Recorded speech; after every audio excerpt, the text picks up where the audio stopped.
নমস্কার, কেমন আছেন আপনারা সবাই? আশা করি ঈশ্বরের কৃপায় আপনারা সকলে খুব ভালো আছেন আর সুস্থ আছেন। আমিও ভালো আছি। আমার নতুন আরও একটি ব্লগে আপনাদের সকলকে স্বাগত জানাই। সকালবেলায় এই চা খাওয়াটাই আমার একদম নিশ্চিন্তের একটা জায়গা। এই সময়টায় বসে আমি নিশ্চিন্তে প্ল্যান করে নিই সারা দিনটা কী কী কাজকর্ম করব। ভোরবেলা উঠে কিভাবে সারাদিনের কাজকর্ম করব, কিন্তু গুছিয়ে করব, সেটারই একটা প্ল্যানিং এখন আমার চলতে থাকে।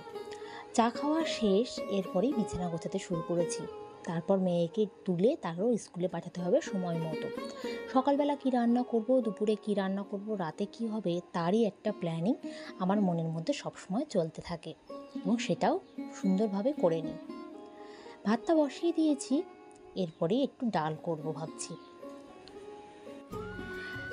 আমাদের বাড়িতে সকালবেলায় রোজ ভাত হয় না, কিন্তু আজকে একটু ভাত করছি, সঙ্গে একটু মুসুরির ডাল সিদ্ধ, আলু ভাতে ডিম ভাজা। কোনো কোনো দিন রুটিও করা হয়, কিন্তু ওই যে বললাম প্ল্যানিং থাকে যে পরের দিন সকালবেলা কী করব না করব, তারই প্ল্যানিং করে রাখা হয়েছিল তার আগের দিন। সকালবেলা আজকে আমরা সবাই ভাতই খাবো। আমি ডাল সিদ্ধটা এইভাবে করি। প্রথমে কড়ায় একটু জল দিয়ে দিই, তার মধ্যে আলুগুলো টুকরো টুকরো করে দিয়ে দিই, আর এই ডালটা এইভাবে দিয়ে দিই। তাহলে ডাল আর আলু একসঙ্গে সিদ্ধ হয়ে যায়।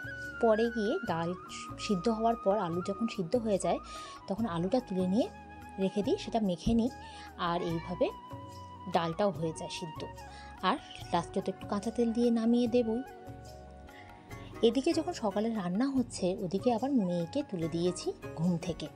তাড়াতাড়ি করে না উঠলেও আবার স্কুল ধরতে পারবে না, তারও আবার স্নান করানো আছে, খাওয়ানো আছে, সমস্ত কাজকর্ম আছে, নানান রকম কাজ একই সঙ্গে চলতে থাকে। ধরুন এখানে যখন আমি সকালে রান্না করছি, আবার ঘরে গিয়ে গিয়ে ওর কাজটাও করে দিয়ে আসছি।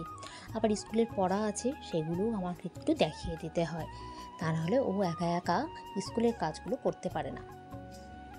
সকালবেলাটাই এতটাই ব্যস্ততা থাকা হয় যে ভোরবেলা না উঠলে এই সমস্ত দিক সামাল দেওয়া মুশকিল হয়ে যায় আমার। ভোরবেলা যদি না উঠি, এই সমস্ত কাজ একসাথে গুছিয়ে ঠিক মতন করা যায় না। এখানে একটুখানি তাড়াতাড়ি করে খেয়েও নিচ্ছি, কেননা ওইদিকে আবার মেয়েকেই নিয়ে যেতে হবে স্কুলে। এই যে বললাম সকালে ভাত, মুসুর ডাল সিদ্ধ, আলু ভাতে পেঁয়াজ দিয়ে মাখা আর ডিম ভাজা। ভাবলাম মেয়ের এখনও তো একটু দেরি আছে স্কুলে নিয়ে যেতে, তো তার মধ্যে ঘরের এই কাজকর্মগুলো করে নিই, একটু ঝাড় পোছার কাজগুলো করে নিই। আজকে আবার টিচার্স ডে, মানে শিক্ষক দিবস। আমার মেয়ের ইচ্ছা, ও যেখানে পড়তে যায় সেই পড়ার ওখানে তার কাকিমাকে একটু গিফট দেওয়া, একটু আনন্দ করা, এই সমস্ত আর কি। তো সেই গিফট কেনার জন্য একটু বাজারের দিকে যেতে হবে। ওখানে যারা যারা পড়ে ওরা একসাথে, তো সবাই একসাথে মিলে একটু টাকা তুলে আর কি একটু কেক কেনা হবে, একটু গিফট কেনা হবে। তো সেই জন্য আবার বাজারের দিকে একটু যাওয়ারও আছে। আর এদিকে দেখুন আমাদের এই তুলসী গাছটা আছে চারিদিকে, আমাদের বাড়ির ময় তুলসী গাছ হয়েছে, কিন্তু এই গোড়ার দিকে সমস্ত ঘাসে ভর্তি হয়ে গেছে। যেহেতু এখন বর্ষাকাল, সেহেতু চারিদিকে শুধু ঘাস আর ঘাস। এইগুলো যদি না তুলে দেওয়া হয়, সেই তুলসী গাছের যে আরও ছোটো ছোটো চারাগুলো বেরোচ্ছে, সেগুলো ঠিক মতন বেরোতে পারছে না। তো সেইগুলোর জন্য ভাবলাম যে একটুখানি এখানটা একটু পরিষ্কার করে দিই। আবার এদিকে মাথায় চিন্তাও আছে, ওকে স্কুলে নিয়ে যেতে হবে, আবার একটু বাজারের দিকে যাওয়ার আছে, আবার দুপুরের রান্না আছে। তো এই সমস্ত রকম চিন্তা নিয়েই এই কাজগুলো এখন করছি। আর জানেন আমার কোনো অসুবিধাও হয় না, যেহেতু ভোরবেলা উঠে সমস্ত কাজের তো আগে থেকে প্ল্যানিং আমি করে নিই। আজকে কী কী কাজ করব, কোথায় কোথায় করব, কোন কোন জায়গা আমার পরিষ্কার করতে হবে, কী কী করব, আবার আগামীকাল কী করব, সমস্ত রকমের প্ল্যানিংটা আমি আগে থেকেই করে রাখি। সংসারের মঙ্গলের জন্য, সংসারের কাজের জন্য এই সমস্ত রকম প্ল্যানিং যদি করা থাকে, তাহলে কোনো অসুবিধাই হয় না, আর কোনো কাজকে কাজ বলেই মনে হয় না। সেগুলো সমস্ত কিছু আনন্দের সহকারে করা হয়। জামাকাপড়গুলো মেরেছিলাম, কিন্তু খুব একটা ভালো শুকায়নি জানেন। আমি আরও দেখছি যে জামাকাপড় কোনটা শুকিয়েছে, কোনটা ভিজা আছে। কিন্তু এই যে বললাম একটু বাজারের দিকে যাওয়ার আছে, যদি এগুলো আবার তুলে না যাই, যদি বৃষ্টি আসে, যেটুকু শুকিয়েছে সেটুকু আমাকে আবার ভিজিয়ে দেবে। তো সমস্ত কিছু আমি তুলেই তবে বাজারের দিকে যাব। আর এই যে পথ চলা শুরু, বাজারের দিকে যাব, দেখি কি নেওয়া যায়, কি গিফট নেওয়া যায় না নেওয়া যায়। স্টুডেন্টসরা সবাই মিলে একটা গিফটের কথা ঠিক করেছে, তো সেরকমই কিছু গিফট নেওয়ার চিন্তাভাবনা আছে, আপনাদের সঙ্গে সেটা শেয়ার করব। চলুন যাওয়া যাক। মেয়েকে স্কুলে দেব, তারপরে আমি বাজারের দিকে যাব।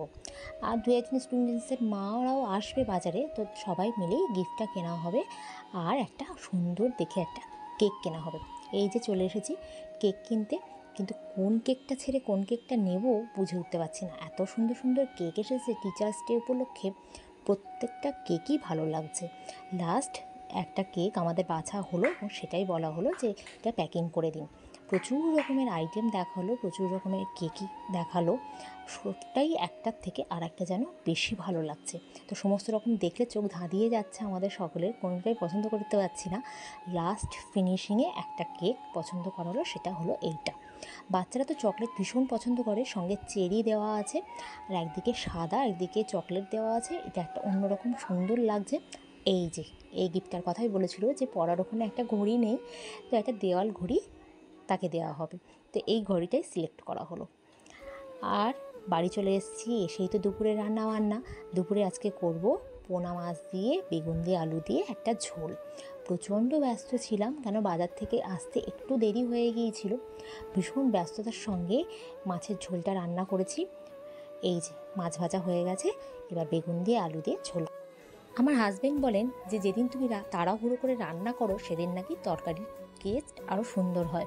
সত্যি আজকে ভীষণ তাড়াতাড়ি করে দুরকম রান্না করেছিলাম, বেগুন দিয়ে আলু দিয়ে মাছের ঝোল আর ভেন্ডির একটা ঝাল। দুটো রান্নাই নাকি খুব টেস্টফুল হয়েছিল। তো আমি বললাম ঠিক আছে, এবার থেকে তাড়াহুড়ো করেই রান্না করব, তাহলে টেস্টফুল হবে। চলুন বন্ধু, আজকের মতো আমি ব্লগটা এখানেই শেষ করছি। আগামী দিন দেখা হবে নতুন কোনো ব্লগের সাথে। মেয়েও স্কুল থেকে বাড়ি চলে এসেছে, আমি আরও এখন খেতে বসে পড়েছি।